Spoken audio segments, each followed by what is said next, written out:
안녕하세요. 새해를 맞이하여서 올해는 어떻게 보람찬 시간들을 보내볼까 고민하다가 톡톡 사연에 제 이야기를 한번 보내보기로 결정을 내렸네요. 저는 머나먼 친척분이 지인의 지인을 통해서 연결해준 상대와 결혼을 했습니다. 낭만 하나 없이 그저 시기가 맞고 이해가 관계가 맞아서 결혼한 부부였던 겁니다. 뭔가에 휩쓸려 가듯이 남편하고 휙 결혼을 하기로 했던지라 시부모님께서 어떤 분들인지 알지도 못했어요. 시아버지께서 건강이 안 좋으셔서 오늘 내일 하고 계셨다는 점, 그래서인지 저를 재고 따지고 할 것 없이 단박에 허락하셨다는 점, 이것만 알았습니다. 고부관계가 어떻게 될까 싶어서 긴장을 했었는데 의외로 결혼하고 나서 저에게 시어머니의 간섭은 거의 들어오지 않았어요. 결혼한 직후에만 살짝 참견을 하시면서 저에게 이런저런 잔소리를 해드셨을 뿐이었죠.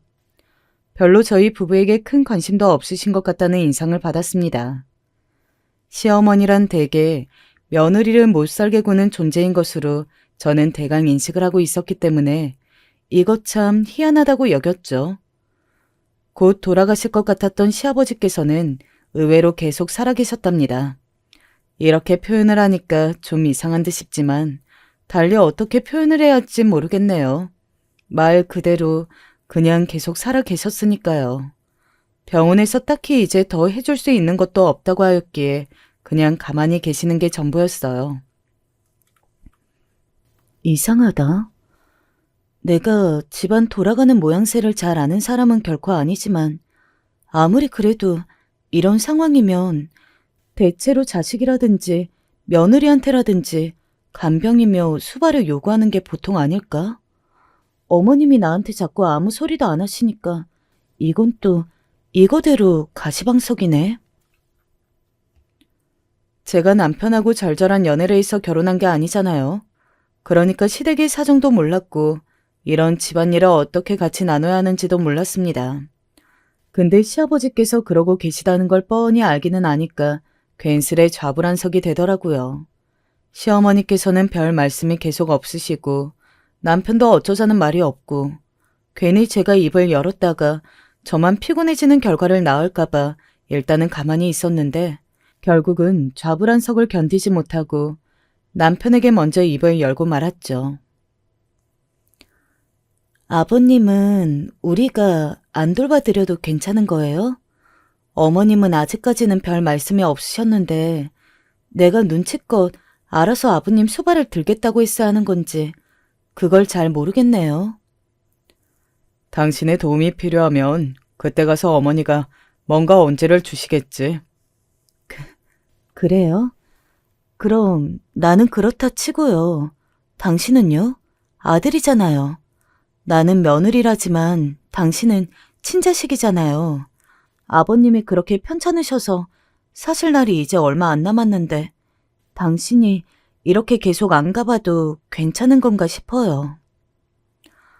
반년 전에도 며칠 내로 돌아가실 것 같다고 하더니 여태 살아 계시잖아. 호들갑 떨 게 뭐가 있어. 정말 위급한 상태에 이르시면 그때 연락이 오겠지. 아니, 그러니까 내 말은요. 자식이니까 어쨌든 얼굴을 미리미리 비춰드려야 하는 거 아니냐고요. 그러다가 확 나빠져서 위급하다는 연락을 돌릴 새도 없이 돌아가실 수도 있는 거예요. 그렇게 되면 어쩔 수 없는 거겠지. 그게 아버지의 운명이라는 소리니까. 제가 그때 남편 앞에서 얼마나 어리둥절했던지 몰라요. 제 사정을 들어주시는 여러분께만 솔직히 밝히는 부분이 있는데요. 제가 결코 온순한 인물이 아니었습니다. 형편 때문에 교육을 오래 못 받았고 타고난 머리가 안타깝게도 총명하지 못해서 그런 것 때문에 좀 어리버리했을 뿐이죠. 성격은 꽤 있는 편이었네요. 그래서 제가 그 순간 남편을 보면서 어떤 감상이 들었는지 아시나요? 어라? 이 자식 봐라. 이거 대체 뭐하는 자식일까? 정말 솔직히 밝히자면 딱 이런 감상이 들었답니다. 임금님 기는 당나귀 기라는 심정으로 여기다가 그 당시에 제 기분을 털어놓으니까 괜스레 속이 다 시원하네요. 제가 남편을 보면서 그런 생각을 했을 만도 하죠. 왜냐하면 말을 정없게 뱉는 모양새에서 심상치 않은 기운이 뿜어져 나왔기 때문입니다. 아주 정남이가 떨어지게 말을 하더라고요. 남편이 그렇게 하는데 제가 나서서 이상한 오지랖을 부리면서 시댁에 가고 시아버지를 들여다보고 이런 건 좀 아닌 것 같았어요. 그래서 저도 가만히 있었는데요.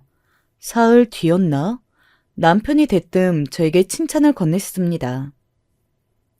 쓸데없는 참견을 안 하기로 한 모양이네. 아주 잘했어. 그간 똥 마려운 강아지 같은 표정을 하고 있어서 당신을 볼 때마다 신경이 쓰였는데 이제 나도 마음을 놓을 수 있을 것 같네. 칭찬을 듣는데도 사람 기분이 참 떨떠름해지더라고요. 저도 딱히 잔정이 많고 가족애가 넘치는 유형은 결코 아니었습니다만 남편을 보고 있자니 무정한 인간이라는 생각이 좀 들었어요. 시아버지께서는 남편이 저에게 기분이 떨떠름해지는 칭찬을 건네주고 난 뒤 한 3주 뒤였나? 그런 시점에 돌아가셨어요. 제가 당연히 시아버지와 조금 더 안 친했었죠. 그럴 수밖에 없었으니까요. 그분을 잘 알지도 못했습니다. 그래서 눈물이 안 날 거라고 여겼는데 막상 장례식 때 눈물이 흘려서 저 스스로도 당황스러웠고 많이 놀랐어요. 초췌해진 모습에 그러나 어딘가 초연해 보이는 시어머니께서 저에게 다가오시더니 소매로 제 얼굴을 문질러 주셨습니다. 부드러운 손길은 아니었고 급하고 짜증스러운 손길이었기 때문에 저는 눈물이 쏙 들어갔었죠. 나도 눈물이 안 나서 혼날 지경인데 네가 뭔데 울고 이러니? 나 대신 우는 거야? 별로 보기에 좋지 않으니까 그냥 얼른 그쳐라. 죄송해요. 제가 울려고 한 건 아니었어요. 저도 제가 이렇게 눈물이 날 줄은 몰랐는데 지금 여기서 자식들도 안 우는 마당에 저만 이러고 있네요. 그러게, 네가 딱히 마음이 여려 보이지도 않는데 당최 왜 눈물을 보이는 건지 모르겠구나. 그냥 한 사람의 인생이 완전히 끝났다는 게 그게 허무하게 느껴져서 그런 것 같아요.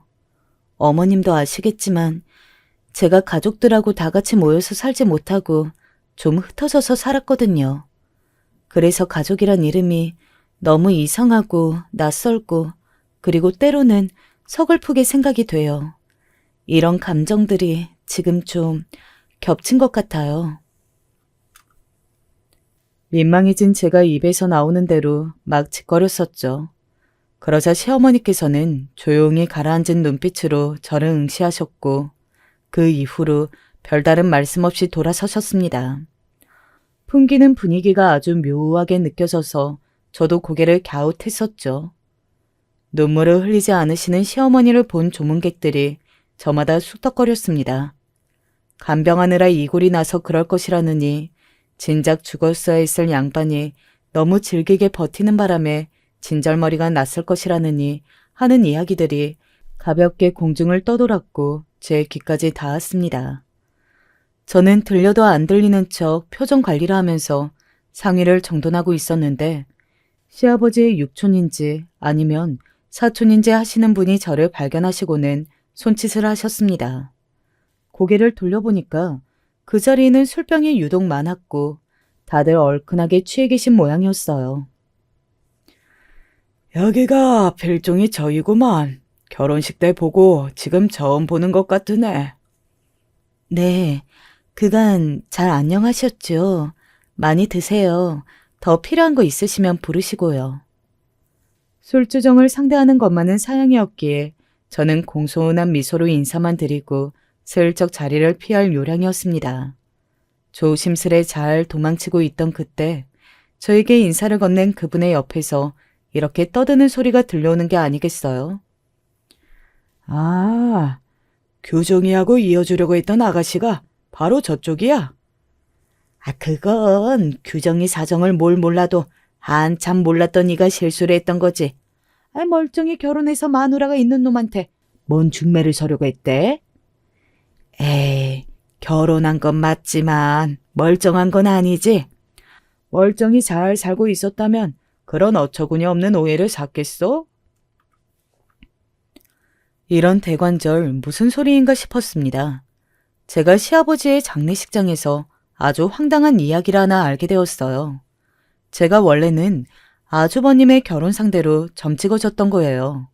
아주버님의 결혼 사실이 주변에 잘 안 알려진 탓이었습니다. 그 이유도 있었죠. 아주버님께서 형님과 별거 중이셨거든요. 저는 결혼할 때 그런 것도 잘 모르고 그냥 결혼해 있었고요.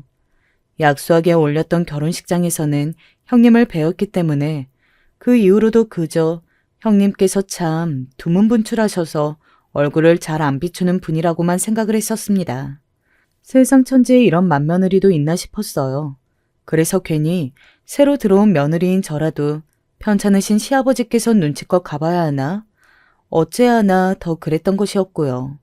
부부가 별거 중인지 몰랐으니까요. 그런데 두 분이 같이 안 살고 계시다는 것을 어쩌다가 자연스레 알게 되었죠.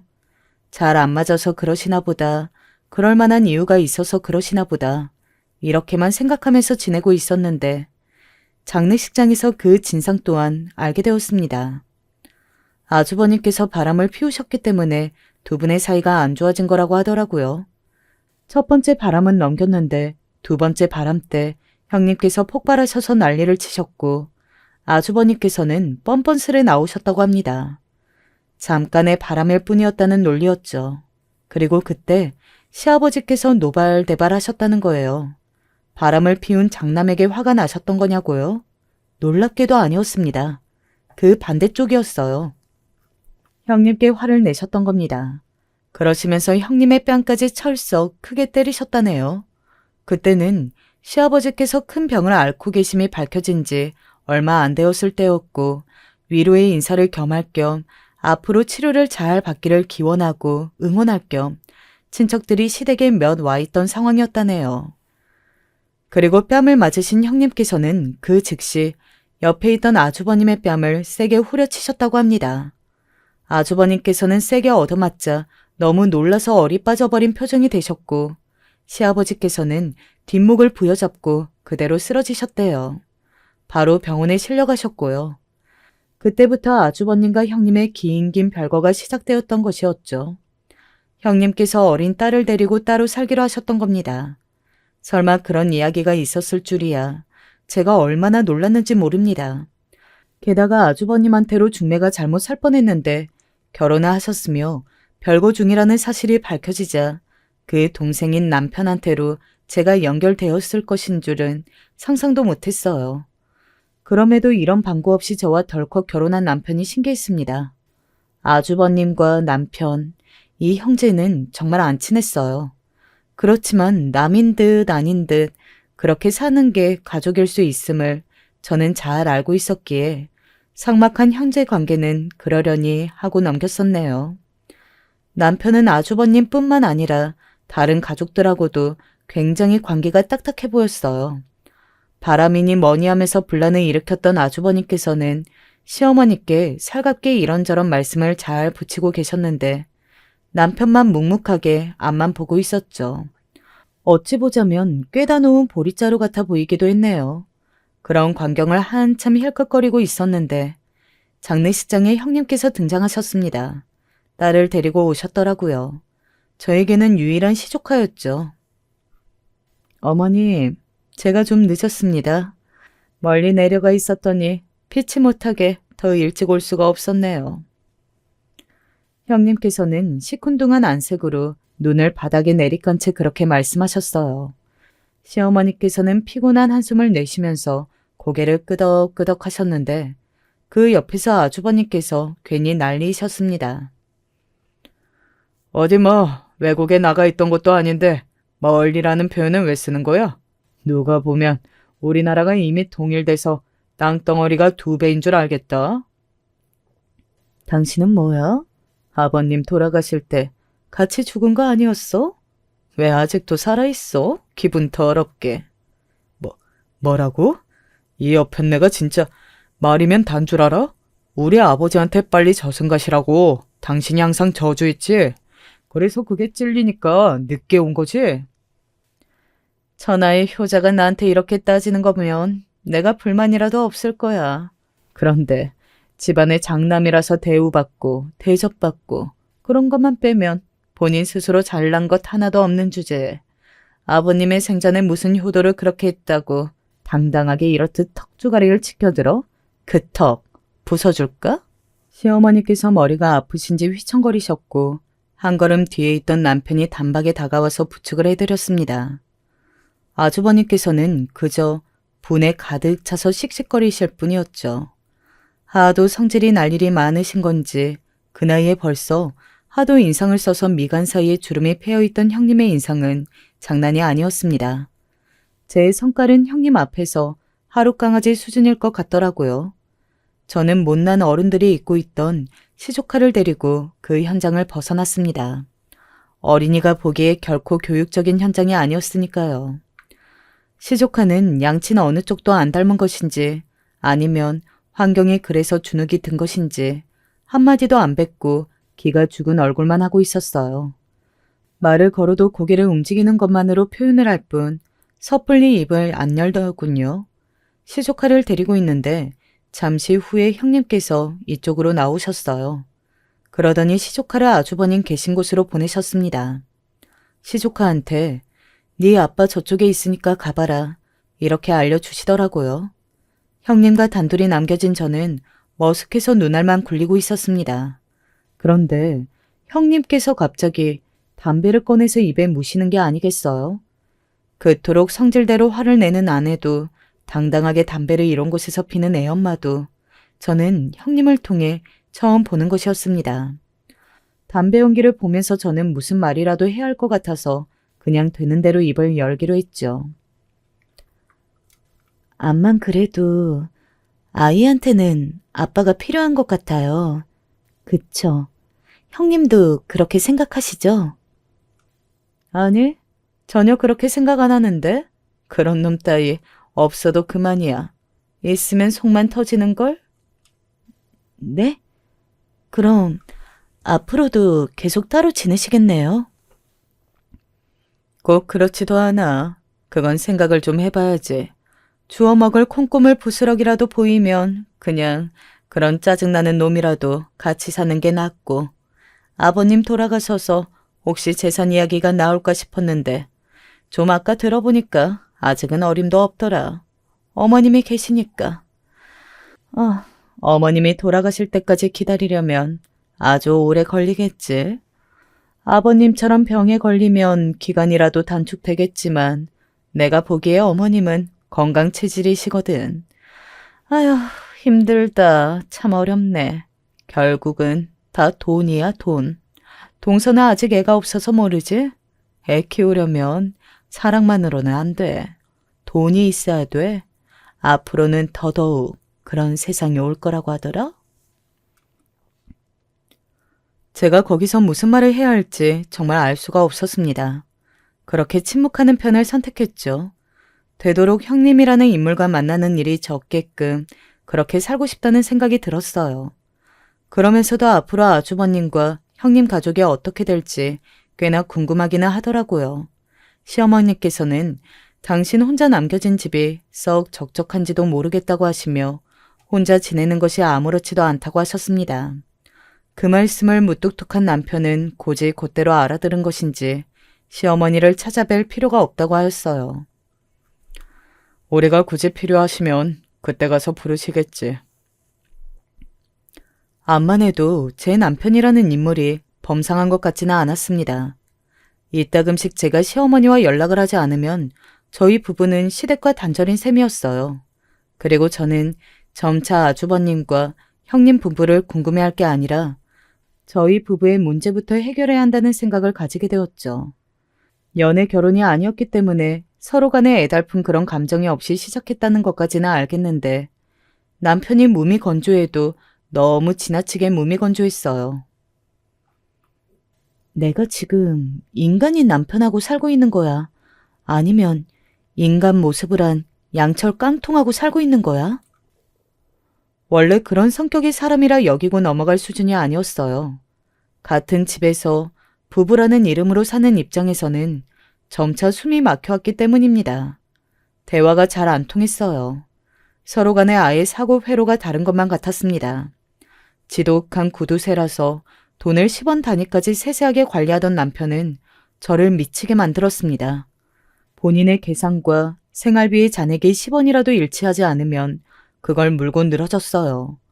제가 돈을 빼돌렸다고 그랬고요. 저는 그럴 머리도 돈 욕심도 없다고 매번 말을 해줬습니다. 하지만 남편은 제 말은 듣지도 않았고 무조건 본인 생각하는 대로 움직이면서 고집을 굽히지 않았어요. 매일같이 그러니까 저는 진짜 미칠 것 같았죠. 저는 불행하게 사는 거에 질린 사람이었습니다. 집안 형편이 영 좋지 못해서 유년 시절이 불행하였거든요. 그런데 결혼해서 이 모양 이 꼴로 살고 있다는 게 어이가 없었습니다. 참을 만큼 참았다 싶어서 어느 날 남편한테 다 따지고 들었어요. 당신이 진짜 정상이라고 생각해요? 사람 숨통을 조이는 것도 어디 하루 이틀이지. 내가 진짜 당신하고 왜 이러고 살고 있나 싶어서 아주 미치겠어요. 너무 흥분했네. 일단 진정하고 나서 대화를 하자. 지금은 안 되겠다. 안 되기는 뭐가 안 돼? 이제 나는 더 이상 당신이 하는 말을 안 들을 거야. 생각해보니까 그렇더라고. 내가 왜 당신이 지시하는 대로 다 따라야 돼? 돈 좀 벌어온다 이거야? 근데 내가 지금처럼 짧게 하는 일 말고 정식으로 일자리 구하겠다고 하니까 그건 안 된다고 그랬잖아. 여자가 너무 그래도 보기 안 좋다고 그랬잖아. 그래놓고서 왜 그렇게 10원 한 장 단위까지 찌찌하게 따지고 들면서 매번 사람을 바보로 만들어? 당신 앞뒤가 안 맞는 인간인 거 스스로 모르지. 밖에 나가서 길 가는 사람 아무나 잡고 한번 물어봐. 당신이 정상인가? 열이면 열, 당신이 이상하다고 그럴 거야. 내가 아니라 당신이 이상하다고. 오래도록 참아왔던 화를 폭발시키자 속이 뻥 뚫리는 것만 같았어요. 남편은 전에 없이 얼굴이면 목까지 시펄겋게 달아오른 채였습니다. 이 인간이 양철 깡통이 아니라 정말 인간이 맞긴 하구나 싶었네요. 열받는 모습을 보니까 차라리 인간적이어서 낫다 싶었습니다. 어디 할 말 있으면 해보라고 그랬더니 남편이 어떤 행동을 했던 줄 아시나요?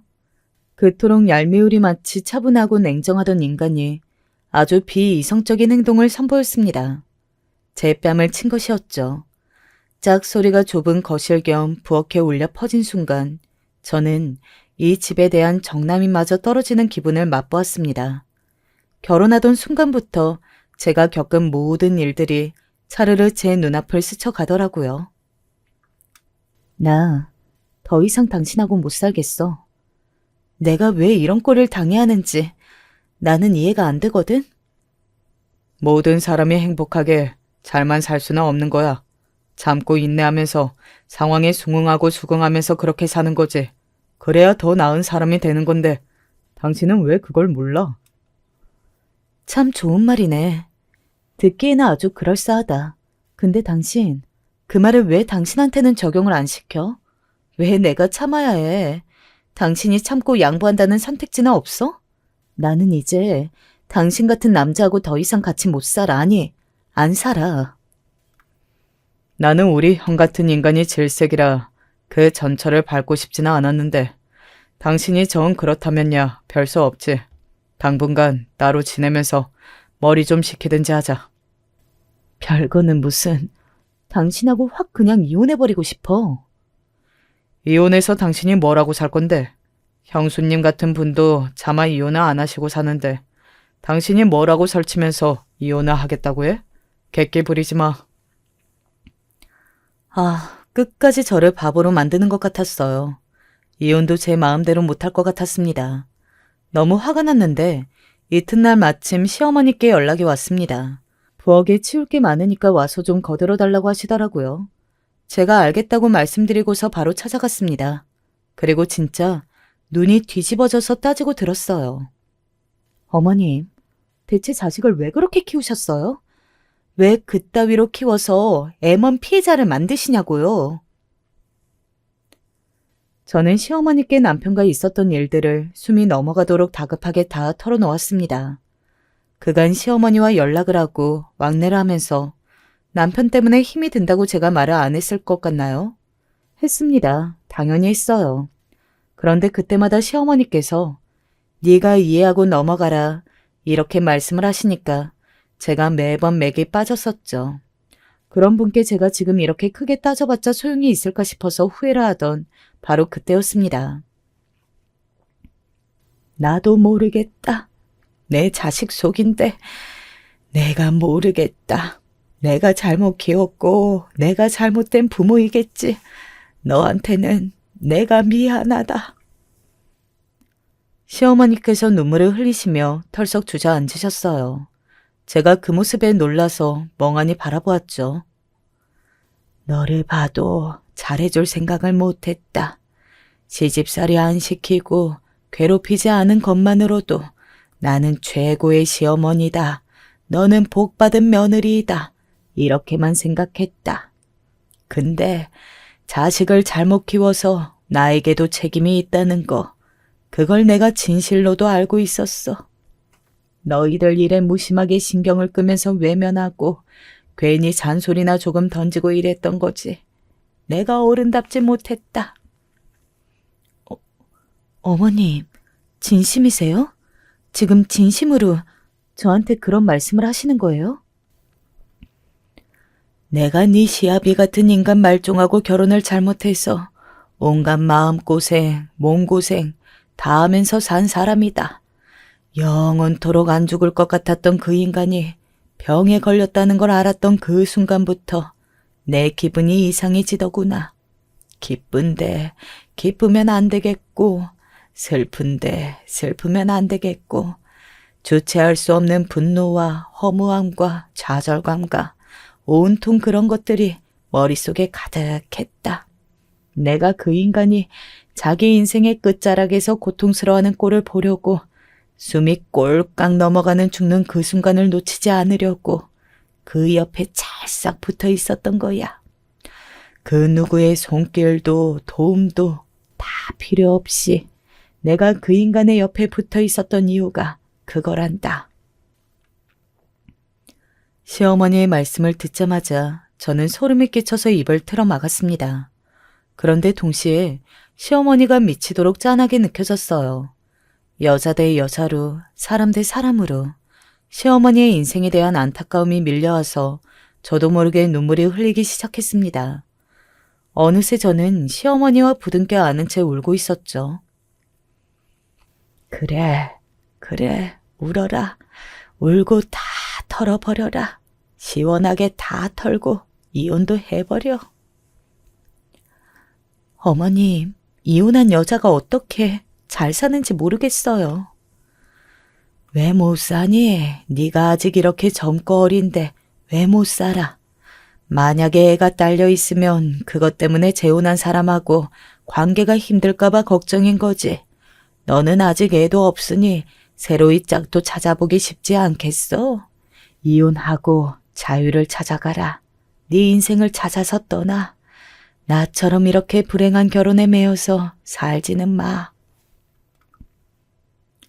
시어머니의 말씀을 듣는 순간 제가 줄곧 누군가로부터 그런 소리를 듣고 싶어 했다는 것을 깨달았습니다. 남편에게 질린 것도 그렇지만 이제 이 결혼 생활을 제발 끝내고 싶은 마음이 간절했어요. 그런 저에게 시어머니께서 한 줄기 구원의 빛이 되어주신 겁니다. 어머님, 저는 친정 엄마가 계시지만 모녀 관계가 딱딱해요. 아주 삭막하죠. 집안 환경이 원래 좀 그랬어요. 저도 모르게 그 소리를 꺼내고 나서 침묵했습니다. 이제 무슨 말을 해야 하나 싶었지요. 그런데 시어머니가 빙그레 웃으셨습니다. 저를 꿰뚫어 보신 눈빛이었어요. 둘이 이혼하면 이제 너하고 나는 남남이 되겠지만 그런다고 해서 어디 인연이라는 게 금방 끊기냐? 그럴 수 없는 거다. 살다가 어른의 존재가 필요하면 언제든 연락해라. 그래도 돼. 감사합니다, 어머님. 제가 어머님께 이런 소리를 들을 줄은 몰랐어요. 진짜로 겪어보기 전에는 그 사람 속을 알 수 없는 것인가 봐요. 사람 관계도 모르는 것이고요. 제가 훌쩍이며 말을 하자 시어머니께서는 깊이 공감하신다는 듯이 고개를 끄덕이셨습니다. 저는 남편에게 가서 이혼하자고 당당하게 말을 했어요. 헛웃음을 짓던 남편은 시어머니께서 허락을 하셨다고 하니까 놀라서 멈칫했습니다. 당신이 나하고 이혼을 안 해주면 어머님이 전면에 나서서 반드시 해결을 해주시겠다고 그랬어요. 나는 그렇게 되기 이전에 당신하고 조용히 아주 평화롭게 이혼하길 원해요. 악에 받쳐 따지고 돌던 모습은 사라지고 차분하다 못해 고요하게 가라앉은 저를 보며 남편은 이제 이 결혼 생활이 완전히 끝났다는 것을 예감한 듯 보였습니다. 일렁이는 눈빛이 저에게 말을 해주더라고요. 고개를 떨군 남편은 갑자기 본인이 가족에 대한 정이 없다고 말을 했어요. 남편도 속에 맺힌 것들이 많은 사람이었던 것입니다. 내 생각에는 나는 공부로 나가면 됐을 인재였어.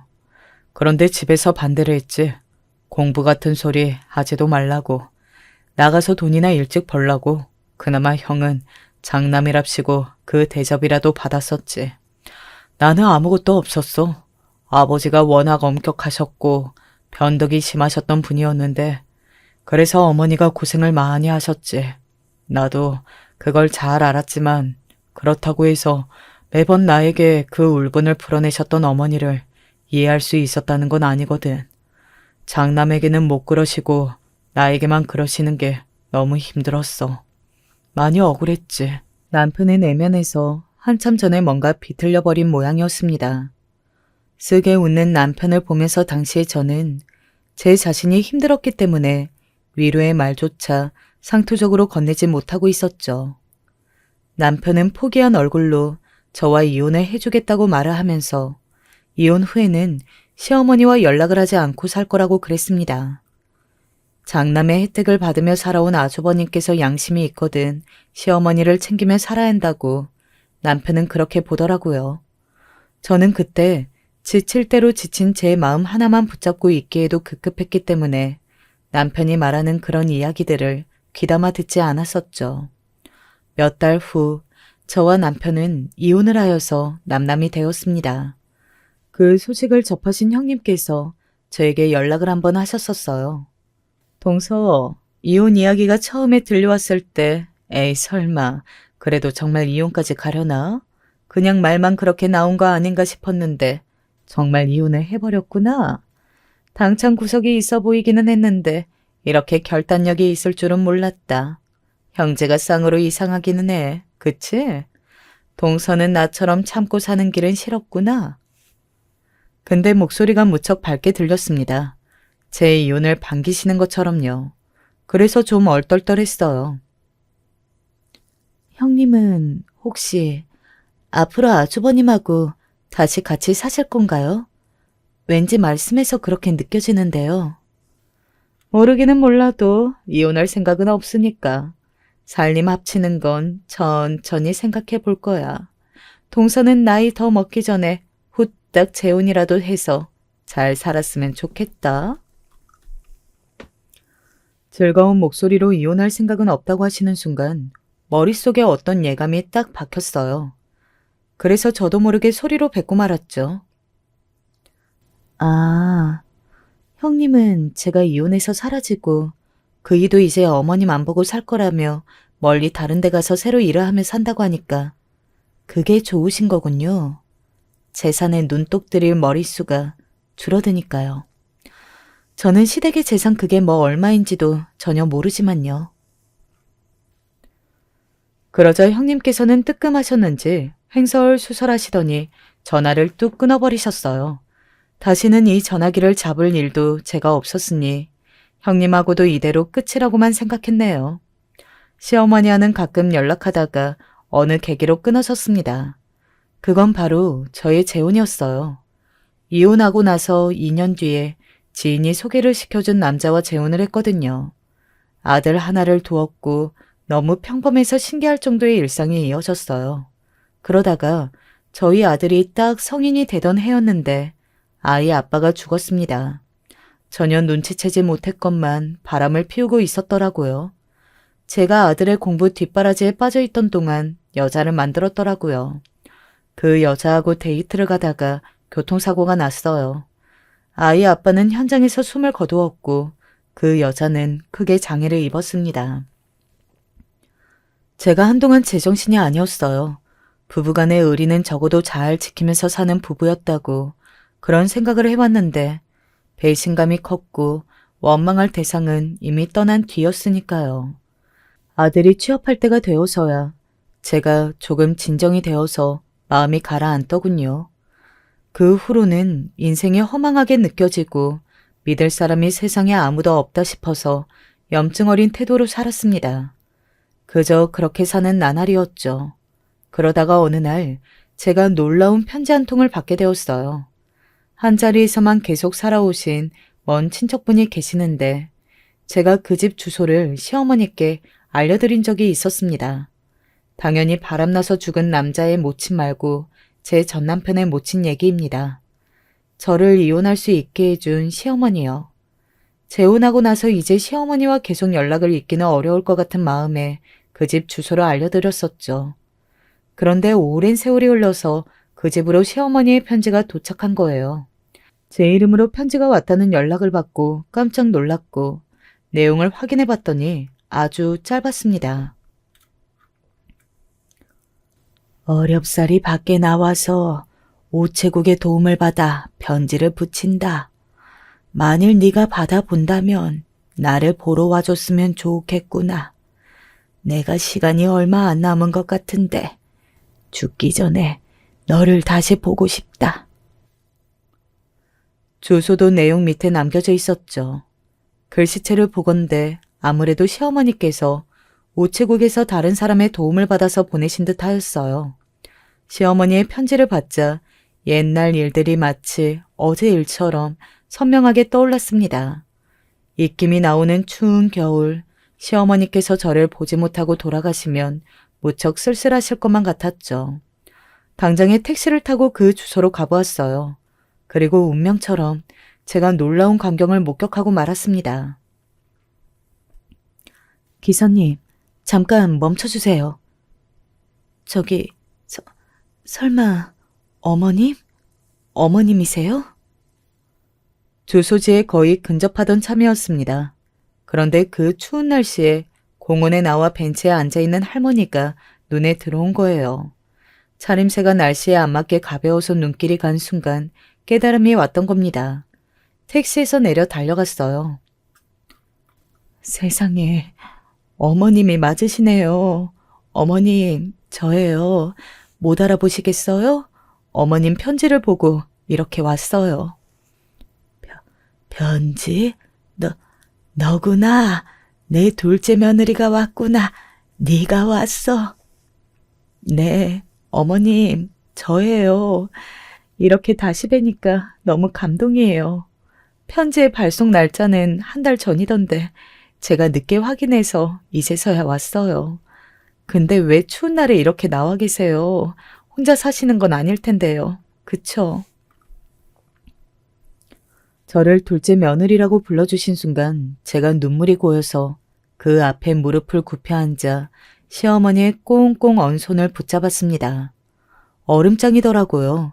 그리고 저는 폭삭 늙으셨으나 정신만은 감사하게도 또렷한 시어머니로부터 얼음보다 더 차가운 이야기를 들을 수 있었습니다.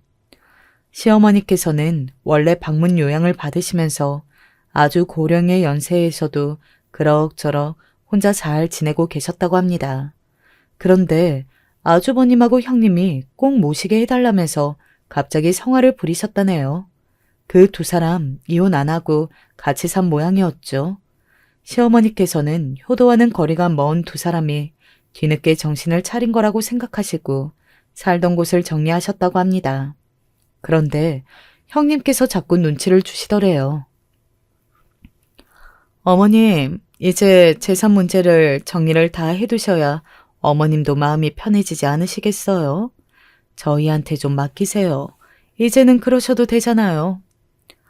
어차피 당신께서 숨을 거두면 자연스레 넘어갈 재산이었건만 시어머니께서는 약간 기분이 상하셨대요. 그 이전에도 수중의 현금을 형님께서 하도 돈 없다고 노래를 부르셔서 거의 다 주신 바가 있다고 하였습니다. 시어머니께서는 해주실 거 다 해주시면서 사셨던 것이었죠. 그런데 마지막까지 다 긁어가려고 형님께서는 눈에 불을 켜신 것이었어요. 남은 마지막 재산 시어머니께서 그대로 돌아가시면 혹여나 제 전남편하고 나눠야 할 불상사가 생길까봐 걱정이셨던 모양이에요. 아주버님께서는 한 발짝 뒤로 물러나서 방광하시는 비겁한 태도를 취하셨고요. 시어머니께서 이토록 연루해지셨는데 어떻게 버티셨겠나요? 남은 재산을 형님께서 원하시는 대로 넘겨주고 마셨다고 합니다. 이때 저에게 편지도 어렵사리 붙이셨고요.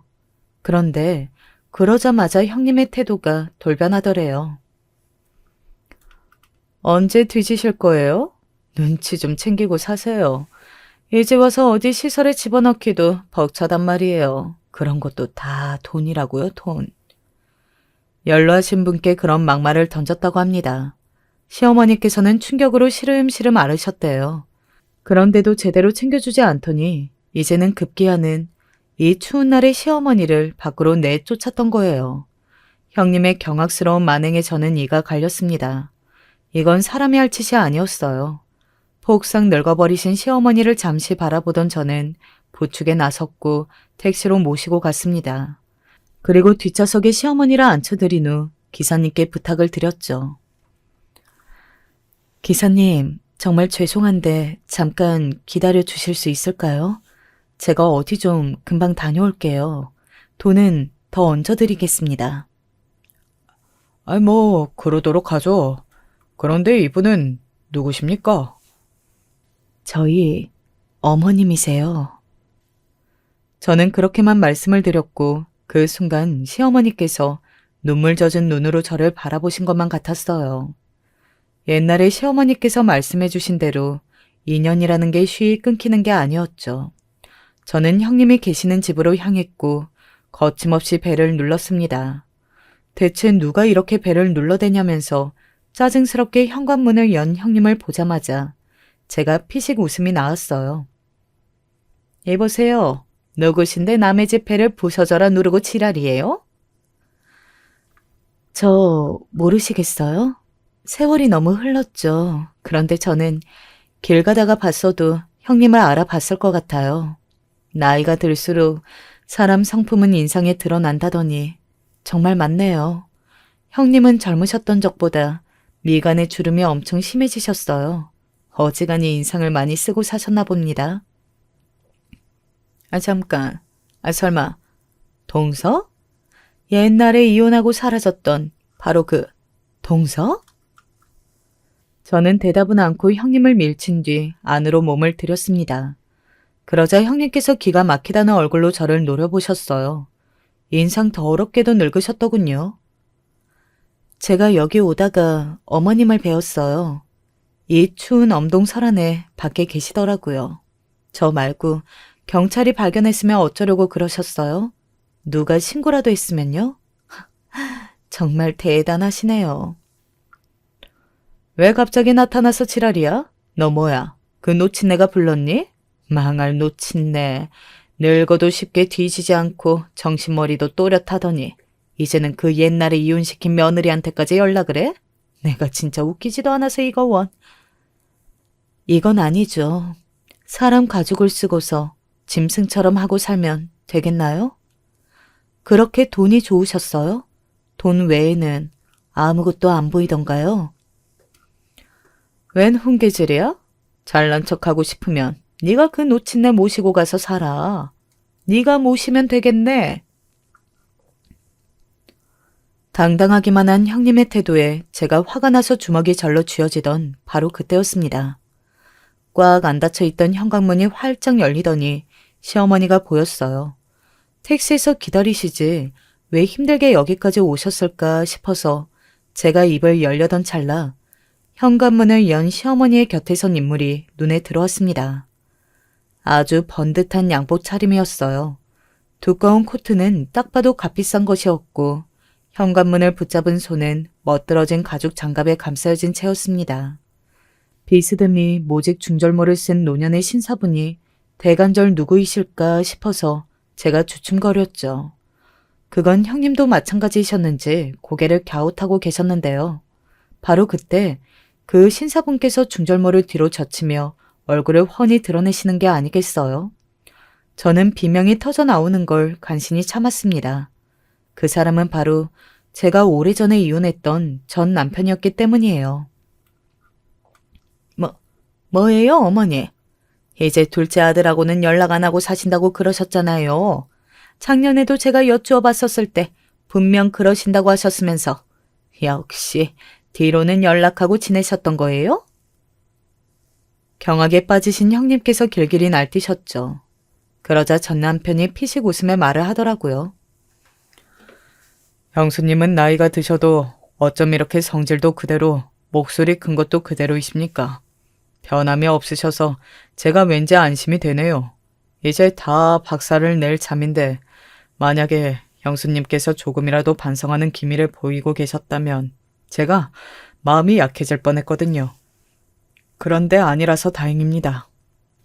박살을 낼 참이라뇨? 갑자기 왜 이상한 소리를 하실까? 제가 여기 오기 전에 알아보니까 형수님이랑 형이랑 요새 사춘기에 접어든 손주들 때문에 신경 많이 쓰고 계신다죠. 제가 그 애들의 학교 생활을 싹 다 망쳐놓을 예정이에요. 자기 외할머니와 외할아버지가 얼마나 치졸하고 비겁한 작자들인지 애들도 알 권리가 있죠. 그걸 이왕이면 학교에 퍼뜨리면 좋을 것 같더라고요. 형님의 안색이 순식간에 파리해졌습니다. 저는 그런 와중에도 전 남편이 예나 지금이나 흥분하지 않고 상대방이 열받도록 조곤조곤 자기 할 말을 잘한다는 생각을 해버렸지 뭔가요. 전 남편의 무서운 발언은 거기서 끝이 아니었습니다. 저는 당연히 몰랐는데 시조카가 자기 남편하고 둘이 장사를 하며 사는 모양이었어요. 그 가게도 박살을 내버릴 거라고 전 남편이 아주 평온한 어투로 말했습니다. 또한 시조카가 대범하게 2차례나 바람을 피웠다는 것도 알고 있다고 하더군요. 그 말이 나온 순간 형님께서는 다리에 힘이 풀리셔서 그대로 쓰러지듯 주저앉으셨어요. 와, 제가 연속으로 계속 놀랐습니다. 시조카가 아무래도 자기 부친을 닮아서 바람기가 있는 모양이었죠. 만약 그게 들통이 난다면 이혼을 당하고 자식들마저 빼앗기는 일도 아니겠다 싶더라고요. 전 남편은 본인에게 그럴 힘과 능력이 충분히 있다는 걸 알려주었습니다. 그간 해외에서 사업을 하며 큰 성공을 거두었더라고요. 저도 놀랐으나 형님께서 놀라신 바에 비할 건 아니었죠. 잠깐만요. 그러니까 저기 제가 잘못했습니다. 네? 제가 다 잘못을 했다고요. 그러니까 제발 그러지 마세요. 애들은 죄가 없잖아요. 그 어린 것들이 무슨 죄가 있어서 그런 봉변을 당해야 돼요? 그러면 저희 어머니께서는 무슨 죄가 있어서 이런 수모를 당하셔야 했다는 겁니까? 형님께서 혼이 빠져서 외치셨지만 전 남편은 태연하게 대꾸를 했죠. 전 남편의 승리였습니다. 형님께서는 보기에 안쓰러울 만큼 몸을 떠시면서 무릎을 꿇으셨고 시어머니의 다리를 붙잡으며 연신 죄송하다는 사과를 올렸어요. 연로하신 시어머니께서는 더 서 계시기 힘들어 보이셨고 제가 얼른 부축을 나섰습니다. 먼저 시어머니를 모시고 그곳을 빠져나왔죠. 근방에 보이는 택시보다 더 가까이 있는 고급 세단 차량이 보였습니다. 전 남편이 타고 온 것이었고 운전기사도 따로 있더라고요. 제가 그걸 보고 얼이 빠져 있을 때 전 남편이 뒤따라서 나왔어요. 택시는 보내고 잠시 따로 이야기 좀 하자고 그러길래 저도 모르게 고개를 끄덕였죠. 전 남편은 택시기사님께 후한값을 드렸습니다. 그걸 보면서 미친 듯한 구두쇠였던 이 남자의 옛모습이 떠올라서 제가 고개를 저었네요. 시어머니께서는 힘이 빠진 웃음을 지으며 저의 손을 가만히 잡아주고 계셨습니다. 시어머니께서 돌아가신 것은 그 후로 3개월이 지났을 때였습니다. 돌아가시기 나흘 전부터 갑자기 안 좋아 보이시더니 그렇게 되었어요. 전 남편이 자기가 할 수 있는 모든 조치를 다 취하겠다고 하는 것에 완패를 선언한 아주버님과 형님께서 시어머니께 받았던 마지막 재산의 절반을 토해내셨습니다. 저는 왜 다 회수하지 않았나 싶기도 했으나 어쨌든 아주버님께서 시어머니의 자식이셨으니까요. 그리고 시어머니께서 어린 아이들이 슬프게 되는 건 원하지 않는다고 당부를 남기셨기에 형님께서는 다행히 당신의 손주들이 학교에서 직접적으로 불상사를 당하는 걸 안 보실 수 있었답니다. 그러나 시조카의 문제는 달랐죠. 전 남편이 그것만은 양보를 못하겠던지 시조카의 불륜을 까발렸거든요. 본인의 흔적은 안 남게 아주 은밀하게 말이죠. 이혼 소송 도중에 시조카는 수면제를 다량 섭취하는 등 기행을 벌여서 형님께서 마음고생으로 울부짖으셨다는 후문이에요. 시조카는 이혼으로 많은 것을 잃었고 형님께서는 폭삭 늙어버리셨으며 아주버님께서는 얼마 뒤 뇌졸중으로 쓰러지셨습니다. 그러자 형님께서는 진작 옛날 옛적에 이혼을 했어야 했다며 가슴을 치며 후회를 하셨다네요. 저는 후일담을 얼핏 듣는 동안 저는 전 남편과 이따금씩 만남을 이어가며 그렇게 지내고 있었답니다. 시어머니와 재회를 했던 바로 그날 저는 전 남편과 한참이나 따로 대화를 나눴었죠. 후회, 아픔 이런 것들은 그 옛날에 모두 묻어둔 지 오래라는 것을 서로 깨닫고서 후련하게 웃었답니다. 전 남편은 재혼을 하지 않고 일만 하며 살아왔더라고요. 이것도 놀라운데 더 놀라운 건 저희 아들이 제 전 남편과 처음부터 아주 우호적으로 잘 지냈다는 것입니다. 남자끼리 통하는 게 뭔가 있는 모양이더라고요. 아주버님과 형님 부부가 토해내셨던 시어머니의 그 재산, 그걸 어쩌다 보니 제가 받게 되었어요. 돌아가시기 전에 시어머니께서 꼭 그렇게 하고 싶다고 강조를 하셨고 전 남편이 그걸 이루어 드렸던 것이죠. 사실 전 남편이 저에게 결혼하자고 부부로 살자고 그런 소리를 했었어요. 어쨌거나 본인의 인생의 여자는 저뿐이라고 하더라고요. 그 듣기 좋은 말 앞에 저는 쉽게 그러자고 하지 않았답니다. 그냥 제 마음이 그러라고 시키더군요. 애인으로 우선 지내보자고 그랬더니 남편이 기가 막히다는 표정을 지었습니다. 당신은 내 재산이 담이 나지도 않아. 얼른 나하고 혼인신고부터 해서 내 재산을 나눠 먹을 생각부터 해야지. 아휴, 이 사람아, 내가 옛날에도 그랬죠. 나는 계산에 약하다니까. 돈 같은 거 몰라. 사람 말을 왜 이렇게 안 듣는다? 저는 태어난 투로 그렇게 대꾸를 하였죠. 옛날에는 깡통인지 인간인지 헷갈렸던 남자가 오랜 세월이 흘러서 감정적으로 굴고 재산도 그렇게 많으면서 저한테 애걸복걸 매달리고 제 자식한테까지 잘하는 모습을 보니까 아주 감개가 무량합니다. 이런 걸 보면 인생은 살 만큼 살아봐야 비로소 윤곽이 보이는 것 같네요. 안녕하세요. 저는 40대 여성입니다. 요즘 사연 유튜브 참 재미있게 듣다가 제 이야기도 한번 보내보면 어떨까 싶어서 써봅니다. 저는 20대 중반에 결혼했어요. 연애 결혼이었는데 남자친구는 재미있고 활달한 사람이었죠. 저는 좀 진지하고 화가 나면 정색부터 하는 스타일인데 남자친구가 농담도 잘하고 유쾌한 사람이라 잘 맞았어요. 그래서 대학 졸업 후에 취직하고 일을 좀 하다가 아무래도 이 남자친구랑 평생을 사는 게 행복할 것 같아 평생 가약을 맺게 되었죠. 남편한텐 형이 한 분 있었는데 저희가 결혼할 땐 이미 결혼을 하신 상태였고요. 아이가 하나 있으셨어요. 첫째 동서는 좀 예민하고 날카로운 분이었는데 제가 손아래이다 보니 여러 가지로 다 맞춰드려서 사이는 나쁘지 않았고요. 시아주버님은 좀 속이 좁다고 할까요? 동생인 남편이 도리어 장남 같은 느낌이 있었어요.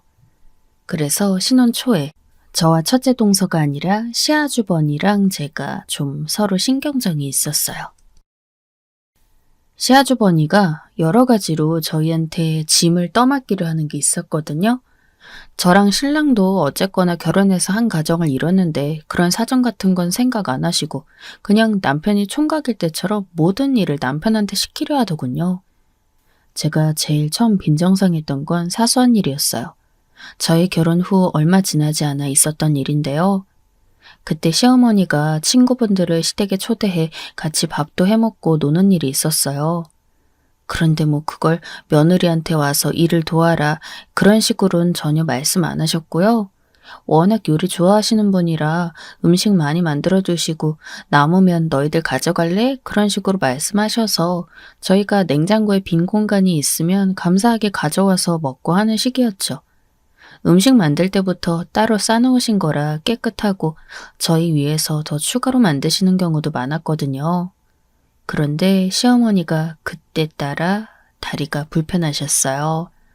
넘어지셔서 근육 통증이 있으셨죠. 그러니까 시어머니가 음식 해서 나눠 먹고 싶은데 아무래도 장 보는 게 힘드셨던 거예요. 원래는 절대 자식들한테 도와달라 소리를 안 하는 분인데 시댁 식사도 만들어야 하고 친구분들하고 놀고 싶기도 하고 하시니까 장 보는 걸 도와달라고 하셨던 모양이에요. 그런 건 얼마든지 도와드릴 수 있죠.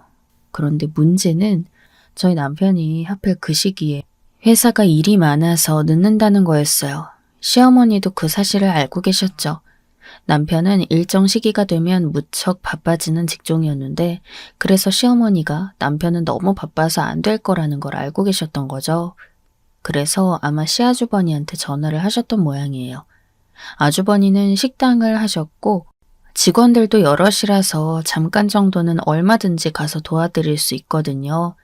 가게하고 시댁이 거리도 가까웠고요. 그런데 시아주버니가 시어머니 전화를 받고는 남편한테 전화를 하신 거예요. 네가 가서 도와주라고요. 별일 아닐 수는 있죠. 뭐 그냥 장 보는 것만 도와드리는 거니까요. 집만 들여다 드리면 되는데 그걸 하필 한참 바쁜 남편한테 도우라고 했다는 게 좀 짜증이 났어요. 남편이 머뭇거리면서 저한테 전화를 해서는 또 그랬거든요. 미안한데 자기가 좀 엄마 도와드리면 안 될까? 아니, 아주버님은 뭐 하시고? 바쁘대. 아주버님 브레이크 타임이잖아, 지금. 시아주버님은 점심 장사하고 중간에 쉬는 시간이 있어서 그래도 아주버님이 못 빠져나올 정도는 절대 아니었어요. 아니, 아주버님은 그렇다 치고 그럼 형님은? 형수님은 지금 자리 비우셨대. 어디 나가셨나 봐. 아, 보나마나 백화점이나 가셨겠지. 좀 도와드리면 안 될까, 자기가? 알았어. 솔직히 평소에 시댁에 일 도와드리는 게 제 쪽이 훨씬 많았거든요. 아주버님네는 식당도 가깝고 여러모로 쉬는 시간이 많으면서 시댁에 별로 많이 가지 않았어요. 그래서 항상 무슨 일이 있으면 제가 시댁에 가서 일을 받으렸는데 그거야 제가 기꺼이 가서 하는 거니까 별 상관은 없었죠. 하지만 시어머니가 저희 사정 배려해서 시아주버니한테 전화했는데 그것마저 저희한테 밀어내는 게 빈정이 안 상할 수가 없잖아요. 저는 좀 짜증났지만 시어머니가 잘못하신 건 아무것도 없어서 그냥 서둘러 시댁으로 갔어요. 시어머니는 절 보시더니 깜짝 놀라시더군요. 아니, 네가 어쩐 일이냐? 아주버님이 바쁘다고 하셔서요. 형님도 그렇고요. 아니, 그 녀석은 내가 도와달라고 정말 간만에 말했는데 그걸 또 너한테 하라고 하든? 바쁘신가 봐요. 뭐 아무래도. 그래도 그렇지. 그동안 내가 그 녀석 집에 소홀한 거 많이 봐주고 있었는데. 미안하다 둘째 아가. 시어머니는 미안해하셨어요. 저는 시어머니가 그러시니까 또 금방 마음이 풀렸어요. 다른 집은 시어머니랑 많이 싸운다는데 저는 시어머니가 오히려 남편과 비슷한 성격이셔서 그런지 거의 사이가 무척 좋았거든요. 충돌이 있는 건 거의 없었고요. 단지 시어머니가 남편처럼 농담도 잘하고 유쾌하신 데 비해 성격이 무르셔서 시아주버니가 무슨 잘못을 해도 그때만 잠깐 화를 내시고 만다는 거였죠. 그래서 아주버님은 시어머니가 화를 내시든 말든 상관 안 하는 경우가 많았고요.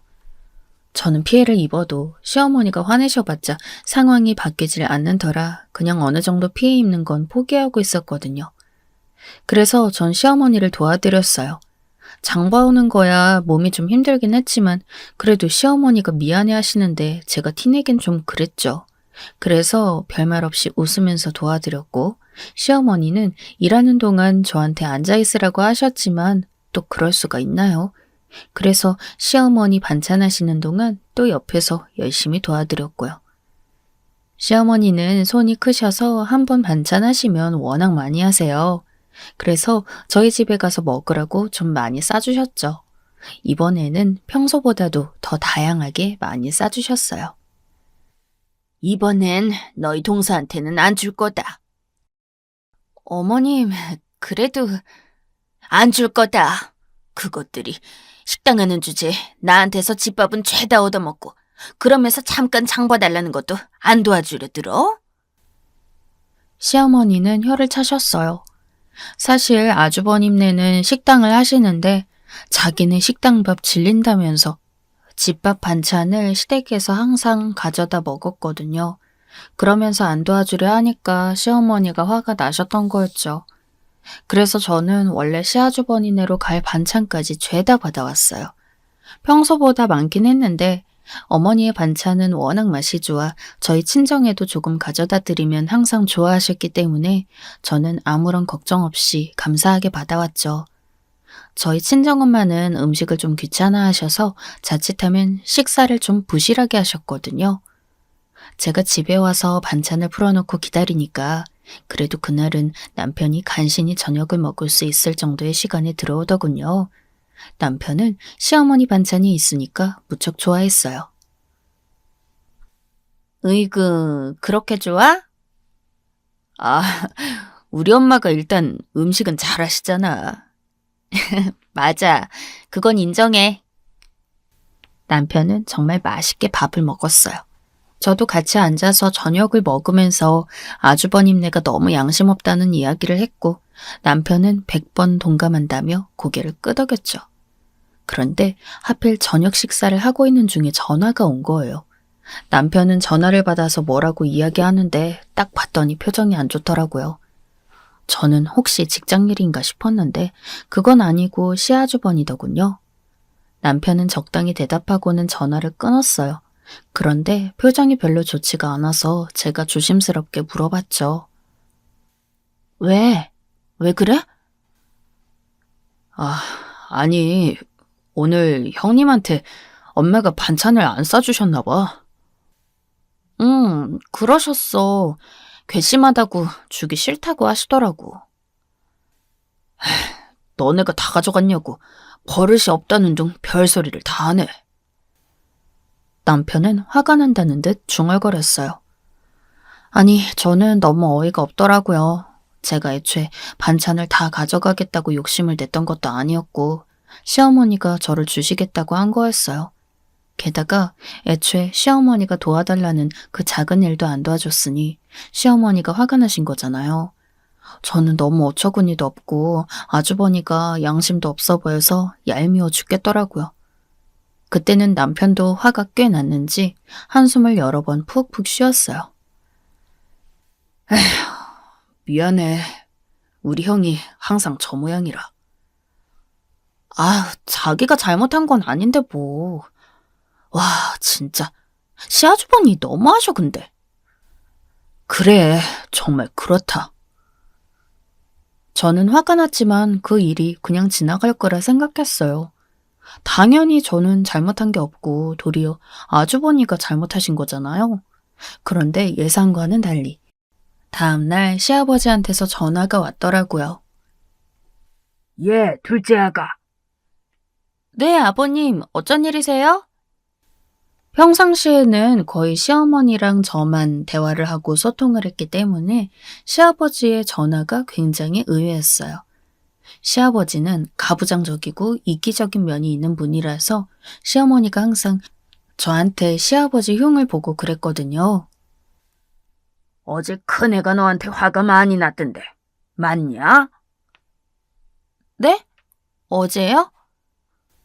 어제라면 솔직히 그 일밖에 없었죠.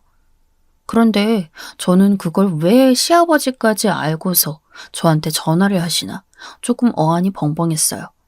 시아버지는 가부장적인 분이라 장남을 정말 많이 편애하셨거든요. 그것만으로도 제가 시아버지를 그리 좋아할 수가 없는데 지금 이렇게 그 일을 꺼내시니까 당황스러웠죠. 너, 그러면 안 되는 거다. 저요? 그래, 너 말이야. 여자가 시어머니 좀 돕는 건 너무 당연한 거다. 첫째가 전화하기 전에 먼저 네가 시어머니한테 전화드리고 매일같이 뭐 도울 건 없느냐 물어야 하는 거야. 아버님, 저 어머님께 전화 항상 드리는데 저한테는 도와달라는 말씀은 안 하셨어요. 그게 네가 불편하게 하니까 그런 거 아니냐.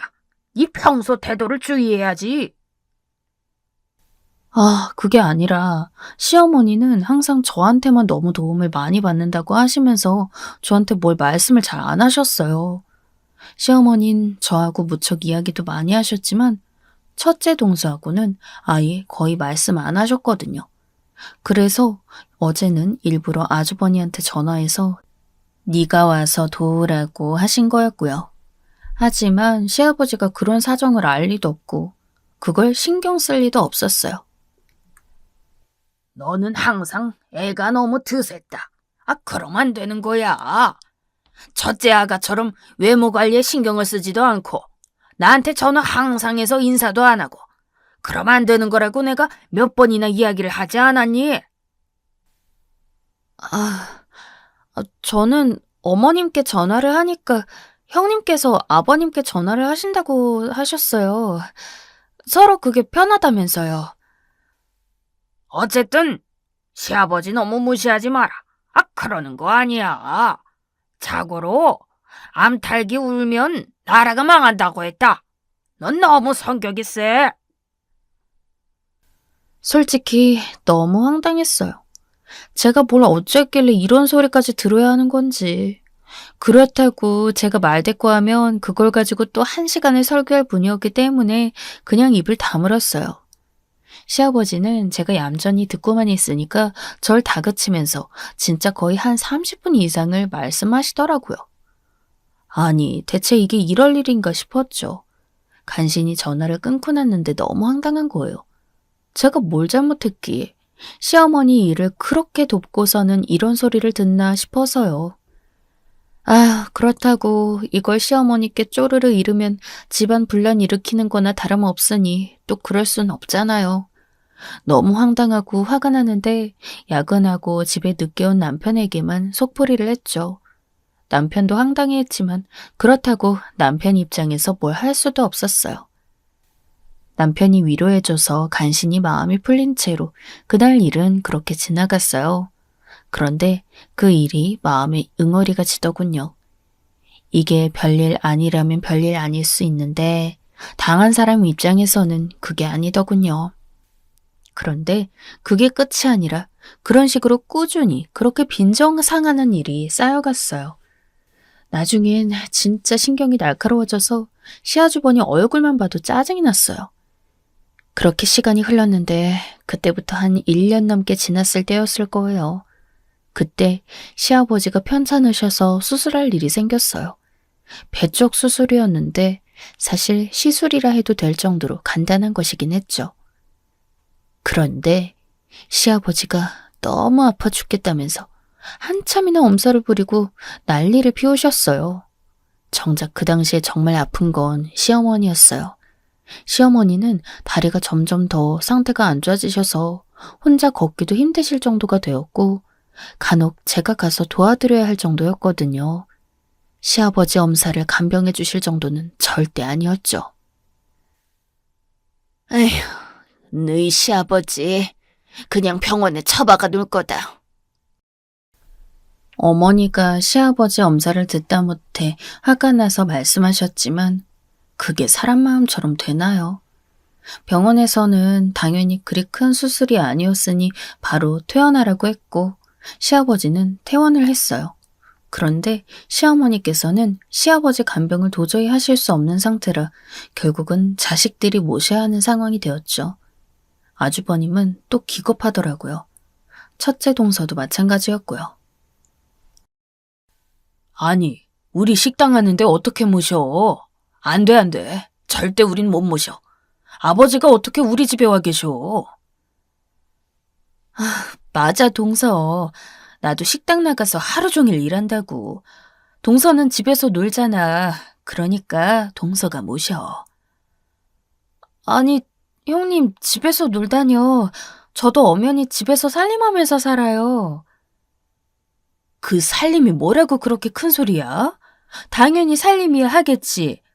아버님 모시면서 그냥 조금만 더 힘쓰면 되잖아. 형님이 되게 얄밉게 그런 소리를 했어요. 평상시에는 그렇게 부딪히지 않고 살았는데 그나마도 제가 항상 비위를 맞춰서 그런 거였죠. 저는 사람들하고 부딪히거나 싸움 나는 게 싫어서 그냥 적당히 다 제가 맞춰주는 편이었거든요. 아주버니도 당연하다는 듯이 남편에게 말했어요. 너 아버지 모시고 가라. 퇴원하시는 길에 바로 차로 모시고 가면 될 거야. 아이, 형. 그래도 우리 집에 모시라고 이렇게 일방적으로 결정하는 건 아니지. 아, 그럼 어쩔 거야. 우리 집 오시면 계속 식당 나와 계셔야 하는데. 그래서야 간병이 되겠어? 집에 재수씨 있으니까 재수씨가 간병하는 게 도리에 맞지. 길을 두고 돌아가? 말도 안 되는 소리잖아. 저는 정말 목구멍까지 욕이 나왔어요. 사실 첫째 동서가 식당에서 일을 하는 건 아니었어요. 형님은 식당에서 일한답시고 말만 그러고 거의 대부분 매일같이 백화점에 나가서 돈 쓰고 돌아다니는 게 일이었거든요. 첫째 동서는 예민하고 날카로운데 본인에 대한 일만 그렇고 남이 피해를 입는 일에 대해서는 되게 모른 척을 잘했어요. 그런 게 살면서 눈에 띄니까 속으로 천불이 나곤 했죠. 그래서 뭐 결국 어쩌겠어요. 한참 싸웠지만 결국은 저희 집에 모시는 것으로 결론이 났죠. 제가 공식적으로 집에 있는 전업주부다 보니 아주버님과 첫째 동서는 절대 그걸 놓치지 않았어요. 집에 있는 사람이 왜 시아버지를 안 모시려고 하냐, 천하의 불효자식 아니냐 이러면서 말이죠. 결정적으로 시아버지도 저희 집에 오고 싶다고 하시더군요. 둘째 며느리가 집에 있는데 왜 멀쩡하게 나가서 일하는 첫째네를 괴롭히냐면서요. 아, 진짜 너무 싫었는데 그래도 그리 심하지 않은 수술이라 한 일주일 정도만 계시면 된다기에 참았습니다. 중간에 남편이 껴서 난처해서 쩔쩔매는 게 너무 안 되었더라고요. 남편은 유쾌하고 밝은 대신 성격이 물러서 여기저기서 잘 치이는 사람이거든요. 그래서 저는 일단 제가 참고 제가 모시겠다고 했죠. 시아버지는 퇴원하면서 곧장 저희 집으로 오셨어요. 그런데 첫날부터 진짜 대단하시더라고요.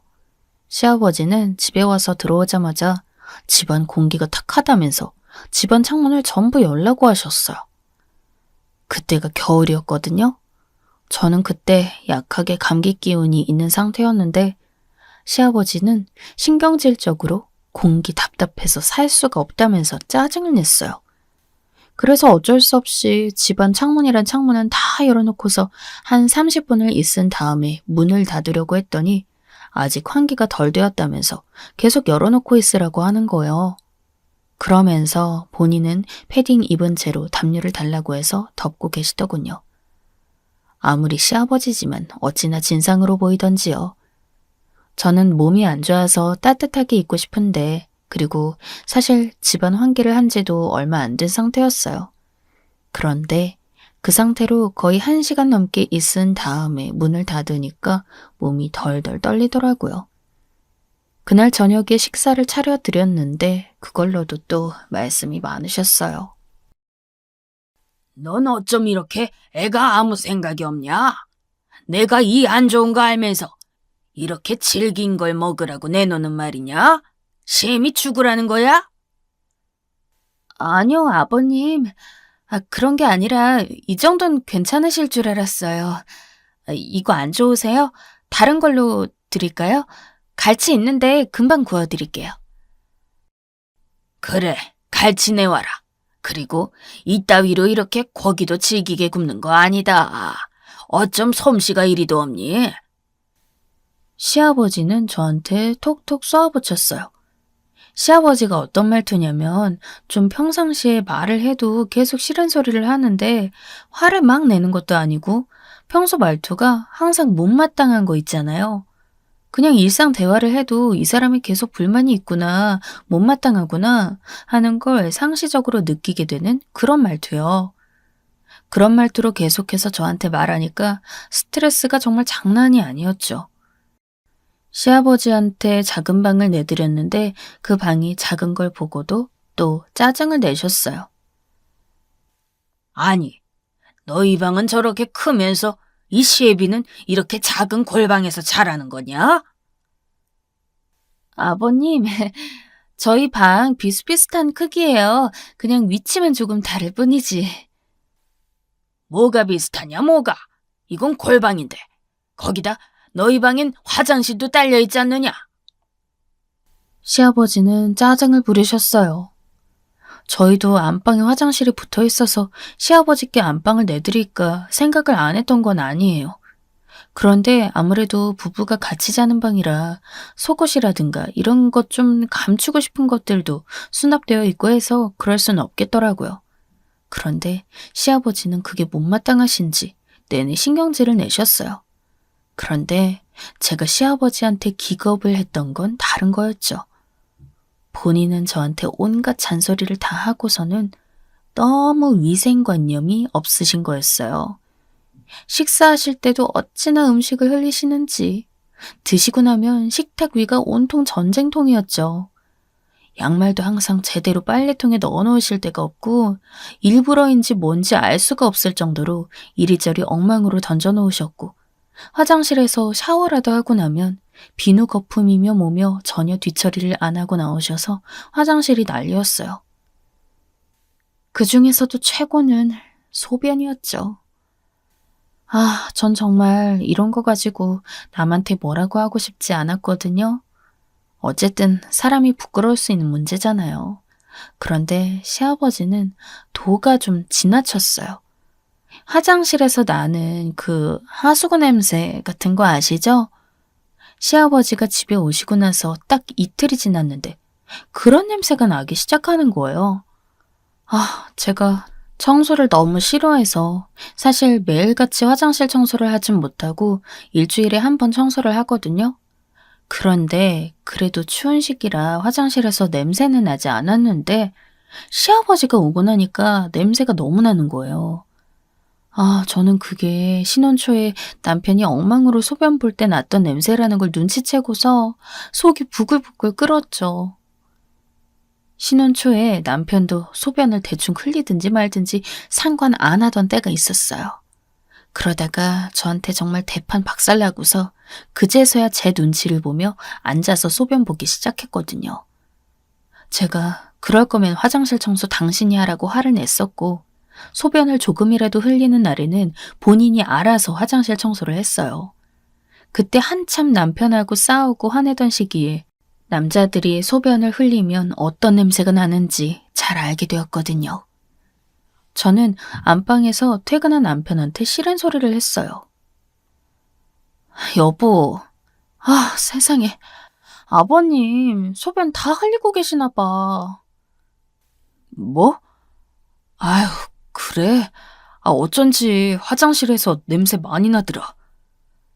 남편도 화장실 청결에 신경 쓰기 시작한 이후로는 냄새에 상당히 민감해졌거든요. 당연히 시아버지의 소변 냄새를 알아챘고 잔뜩 표정이 엉망이 되었어요. 당신이 좀 말씀드려봐. 나 저 냄새, 정말 싫어 미치겠어. 아버지 대체 왜 저러시지? 최소한 물이라도 뿌리고 나오셔야 하는데 그것도 안 하시거든. 정말. 일주일만 지나면 되는데 좀 참으면 안 될까? 뭐? 일주일이나 참으라고? 그 소변 냄새가 얼마나 고약한데.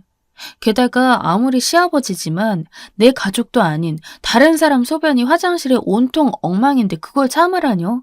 전 기겁했고 남편은 고개 숙이고서 자기가 어떻게 말씀드려보겠다고 말했어요. 그런데 남편이 뭐 말씀을 어떻게 드렸는지 모르겠지만 시아버지 행동은 변하는 게 없는 거예요. 저는 계속해서 나는 냄새에 스트레스를 받았는데 남편 말대로 일주일만 참으면 되니까 이미 벌써 2, 3일 지났으니 며칠만 꾹 참으면 된다 싶어 일단 더 이상 말은 안 했어요. 그런데 그러다 그때부터 한 이틀이 또 지났는데 남편이 거의 퇴근할 시간이 되어서 제가 화장실에 들어가서 커버를 열었더니 노란 소변방울이 변기에 온통 떨어져 있는 거예요. 바닥도 아니고 그 앉는 부분에 말이에요. 아, 더러워 진짜. 저는 순간 토가 올라올 정도로 죽고 싶게 더럽더군요. 남편도 소변을 잘못 봐서 그 버릇을 태판 싸워가며 고쳤는데 시아버지가 난데없이 우리 집에 와서 변기에다가 오줌 줄기를 뿌려놓다뇨. 저는 샤워기를 가져다가 토끼 올라오는 걸 참으면서 변기를 닦았어요. 그런데 밖에서 시아버지가 작은 방에서 나오면서 하는 말이 들리더군요. 예, 둘째 아가. 어째 너는 시애비한테 간식 한 번을 안 주냐? 커피도 좀 끓여오고 해야지. 말을 꼭 해야 주니? 아, 순간 정말 속이 확 뒤집어지더군요. 저는 샤워기를 내려놓고는 곧장 밖으로 나갔어요. 시아버지가 자다 나오셨는지 머리는 뿔이 난 채로 저를 마땅치 않은 얼굴로 보시더라고요. 어째 그리 게으르냐? 얼른 가서 커피 끓이고 집에 과자 있으면 좀 내와라.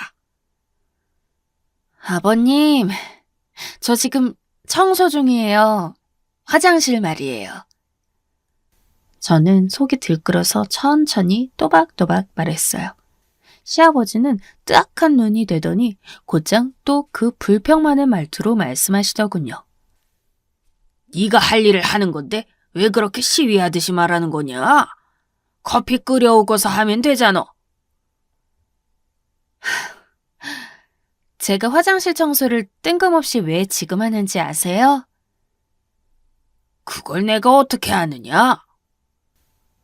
솔직히 저는 시아버지한테 그렇게까지 말할 생각은 없었거든요. 그런데 시아버지의 그 뻔뻔스러운 얼굴을 보니까 도저히 못 견디겠더군요. 아버님, 소변 좀 제대로 누세요. 뭐? 아무리 뻔뻔하고 낯가죽 두꺼운 시아버지라도 제가 그렇게 직구로 말할 줄은 몰랐는지 당황하시더군요. 저는 당연히 거기서 그치지 않고 계속 쏘아붙였어요. 냄새 때문에 미치겠어요. 그래도 다른 때는 바닥으로만 흘리시더니 이젠 아주 변기에 흙 뿌려 놓으셨네요. 대체 이게 사람 집이에요, 돼지우리예요. 아니, 다른 건 다 참아드릴 수 있어요. 그런데 이건 아니잖아요. 사람이 살 수가 있어야죠. 대체 더러워서 어떻게 하라는 거예요? 뭐? 아니 너... 시아버지 얼굴이 시뻘겋게 변했어요. 하지만 당연히 본인이 해놓은 게 있으니 뭐라고 하실 수가 없었겠죠. 말을 어버버하고 있는 동안 제가 계속해서 안 놓치고 쏘아붙였어요. 어른이시면 어른답게 좀 행동하세요. 식탁에 음식 흘리시는 것도 제가 다 참았어요. 그런데 소변을... 대체 연세가 몇이신데 뒤에 쫓아다니면서 소변 흘리는 걸 닦게 하시는 거예요? 제가 어떻게 더 참냐고요? 속이 뒤집혔던 걸 다 쏟아붓다시피 하니까 시아버지가 거의 뒤로 넘어갈 것처럼 얼굴이 벌개져 있었어요. 그때 문이 열리고 남편이 퇴근에 들어와 있었어요. 남편은 들어오면서 저와 시아버지가 대치하고 있는 걸 보고는 처음엔 어리둥절한 얼굴이더니 곧 알아차린 표정이 되더군요. 어차피 제가 거의 폭발 직전이었다는 걸 남편은 알고 있었으니까요. 왜? 무슨 일이야? 무슨 일이에요, 아버지? 남편의 말에 기어코 시아버지가 무슨 기관총 쏘듯이 다다다 쏟아내더군요. 너, 쟤랑 이혼해라. 어떻게 시애비한테 저런 소리를 해? 이 건방진 것. 어찌 시애비한테 저런 더러운 소리를 한단 말이냐? 제가 뭘 어쨌는데요? 뭐, 소변을 제대로 누라고? 어떻게 시애비한테 저런 소리를 해?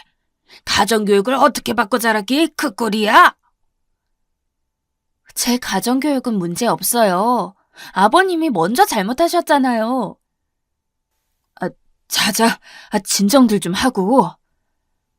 완전히 흥분한 저와 시아버지 사이에서 남편은 손을 들어 올렸어요. 저는 이래서 아무런 효과가 없을 것 같아서 일단 말을 삼켰지만 시아버지는 그럴 리가 없었죠. 너 이혼해라. 지금 당장 이혼해. 난 더 이상 저런 계집애가 우리 집안에 호적 두고 있는 걸 그냥 볼 수가 없다. 안 그러면 내가 너하고 저 계집애 둘 다 호적에서 봐버릴 거다. 시아버지는 계속 흥분해서 얼굴이 벌개진 채로 고래고래 떠들었어요. 하지만 남편은 딱히 대답하지 않고 물끄러미 시아버지를 바라보고 있을 뿐이었죠. 남편 얼굴에는 피곤함이 짙게 드리워 있었어요. 하긴 얼마나 피곤했겠어요. 가뜩이나 일도 많아서 계속 야근 중인데 집에 와보니 마누라랑 아버지는 싸움이 붙어있지.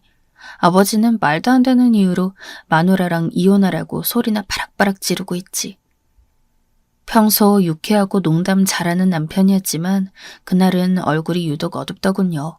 저는 남편이 걱정돼서 살펴보고 있는데 시아버지는 아랑곳 않으면서 계속 지금 당장 이혼 서류 가져오라고, 이혼하라고, 안 그러면 남편을 호적에서 파버리겠다고 소리를 질렀죠.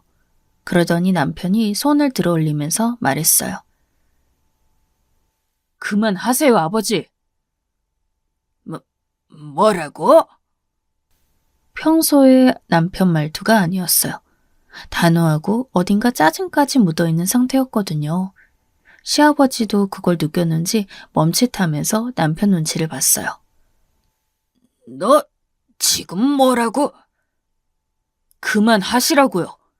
이혼 안 하고 아버지가 나가세요. 뭐라고?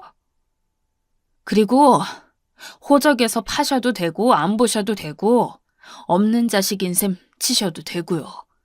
그러니까 그냥 좀 나가세요. 뭐야? 시아버지는 남편의 말을 믿을 수가 없다는 듯 입을 뻐끔거리셨죠. 너, 그럼 내가 너 호적에서 파버리고 유산 한 푼도 안 줄 거다. 네네, 그러시라고요. 전 이 사람하고 헤어질 마음 조금도 없으니까. 유산 괜찮고요.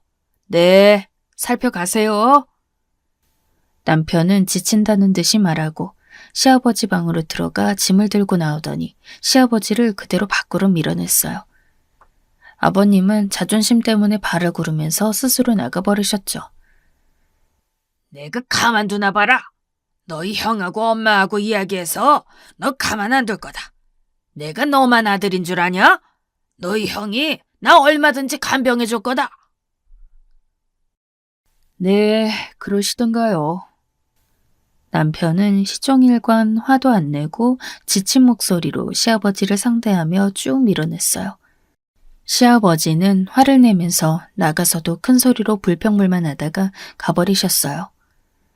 와, 집안이 진짜 폭풍우가 쓸고 간 것 같더군요. 그래서 저는 남편이 안쓰러워서 얼른 씻으라고 하고 저녁을 차려줬어요. 남편은 묵묵히 나와서 저녁을 먹고는 한숨을 푹 쉬었죠. 우리 아버지 때문에 너무 힘들었지. 하여간 성격이 너무... 아휴, 괜찮아. 생각하지 말고 그냥 쉬어. 가셨잖아. 시아버지 성격에 후환이 없을 린 없었지만 남편이 제 편이면 뭐 그리 무서울 것도 없었죠. 너무 질색이라 가능하면 엮이고 싶지 않았지만요. 그런데 그로부터 불과 1-2시간 정도 지났을 때였어요. 밤이 깊어서 저희는 이제 자려고 준비하고 있었죠. 시아버지가 없는 조용한 집안이 정말 얼마만인지. 실제로 생각해보면 일주일도 안 지난 거였는데도 너무 오랜만인 기분이었어요. 그래서 남편과 저는 오랜만에 오붓하게 TV를 보면서 차를 마시다가 자려고 준비를 했어요. 그런데 갑자기 집 전화가 울려서 남편하고 저는 좀 불안한 기분으로 서로를 쳐다봤죠. 그렇다고 전화를 안 받을 수는 없어서 제가 일단 받았어요. 놀랍게도 그 시간에 전화한 사람이 첫째 동서더라고요. 동서, 이게 무슨 일이야? 왜 아버님이 지금 이 시간에 우리 집에 오셨어? 네? 아버님이요? 아, 그래. 아니, 아버님을 어떻게 모셨길래 지금 우리 집에서 일주일을 계시겠다고 오신 거야? 형님은 엄청나게 흥분한 상태였어요. 저는 순간 멍해졌지만 그 다음 순간 무슨 일인지 알겠더라고요. 자식이 너희만 있냐고, 너희 형도 있다면서 큰소리치고 나간 시아버지가 시아주버니네로 간 거였죠. 아주버니와 첫째 동서가 절대 못 모신다고 버팅겨서 저희 집으로 오시게 되었다는 것도 무시한 채로 말이에요. 아, 이게 무슨 짓이야. 대체 왜 아버님을 여기로 보내? 저희가 보낸 거 아니에요. 아버님이 저희한테 화내시더니 형님네로 가신 거죠. 아, 그러니까. 어떻게 모신 거냐고. 아버님이 소변을 화장실에 온통 흩뿌려 놓으셨거든요. 저는 가감없이 사실을 말했어요. 평소라면 말을 좀 조심해서 돌려서 말했겠지만 지금은 이제 그럴 필요조차 느끼지 못했어요. 뭐라고? 첫째 동서 역시 그 말엔 말문이 막히는지 순간 말을 못하더군요.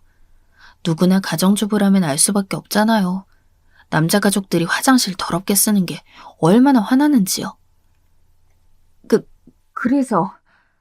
그래서 싸웠다는 거야?